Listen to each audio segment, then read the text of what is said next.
So I did this. I must put my my stamper down onto an acetone soap pad, and I'd kind of gotten it a little bit really quite melted up over here. I have wiped it up a little bit just to smooth some of that off with another acetone soap pad, just to give you an idea of what a mess that makes of them. It's like that's my brand new one that I just took out of the box, the Holly Jolly version of their the monocle stamper from Manuology. So yeah, not much good for the intended purpose, which is to be able to see through it to where you're stamping at. But I'm going to go through something that can help it drastically. It's never going to come back to 100%, but you know, we're definitely going to have a lot of an improvement. So what I have here is a variety of different files and a buffer.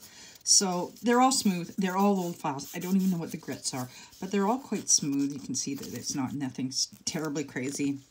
And you're going to start with the coarsest grit on your files and just start working through and just get everything smoothed out, and then progressively work up into smaller and smaller grits.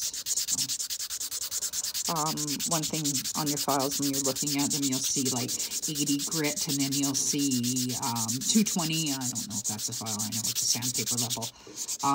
The higher the number, the finer your file is. That's the number of grits of the particles in a certain area. I'm not even sure what that is. So just going to take my silicone pad out of there. Keep it out of the way. So I'm moving up to another one. This one's really quite smooth. And going over the whole surface. I am putting quite a bit of pressure on there. Nothing, you know, you can see I'm definitely having to hold on to the stamper.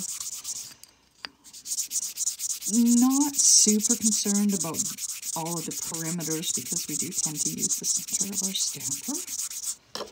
So there we're at 2. Now I'm going to move into the buffer. I'm probably going to use this one for the whole process, but I'm going to start with this step 4, which is even out. And I got a cup of coffee right there. I spilled that in the process. They could have probably used this for the whole shebang, but anyhow. I got this from Catherine Ford, is the girl's name on YouTube, and her Instagram handle is @PurplePixie. I got it from a giveaway that she had a little bit ago, and apparently she was, you know, being a little bit prophetic, but you can see we're already seeing an improvement on that. So we're going to move up to the step 5, which is smooth the nail.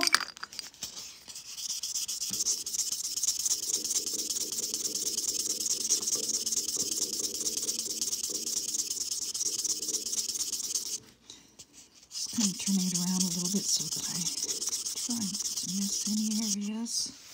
Give that a wipe. Getting a little bit better. We're going to move into number 6, which is buff.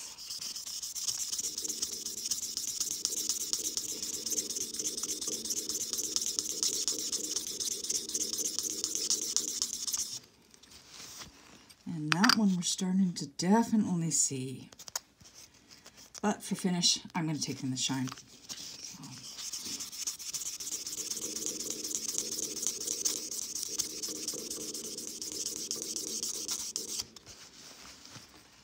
So we have a vast improvement. It's by no means new, but at least at this point, unless I'm wanting to line up very specific, it will do its job. The other thing you can do to take this up one more level, you can apply a clear coat on it, a top coat. Some of them will react a little bit, and you may get it starting to cloud again. Or if you're a gel polish user, you can put a no-white top coat on there, which is what I'm going to do. And then I'm going to do my new stamper that I have right over here so that I don't end up making a mess of it as well. So anyhow, guys, hope that helps you out. You know, it can at least resurrect your stampers until you get another one coming in.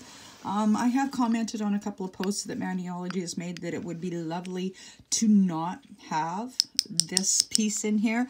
You know, like how the ice cube stampers come in a hollow piece, and then you don't have that issue. I also find that it just makes that little bit, you get the glare off the back of these stampers, so it can be hard when you're working under, you know, with the lights to actually see through them. So I put that request in. I'm sure they have a gazillion made, so, you know, maybe when the next time it comes to do a run, that might be something they consider. But hey guys, thanks very much. Hope this helps you out. You guys have a great weekend. And oh, by the way, it's Friday the 13th, and that's why that happened. That's trying to do my Friday the 13th manicure. So, okay guys, cheers.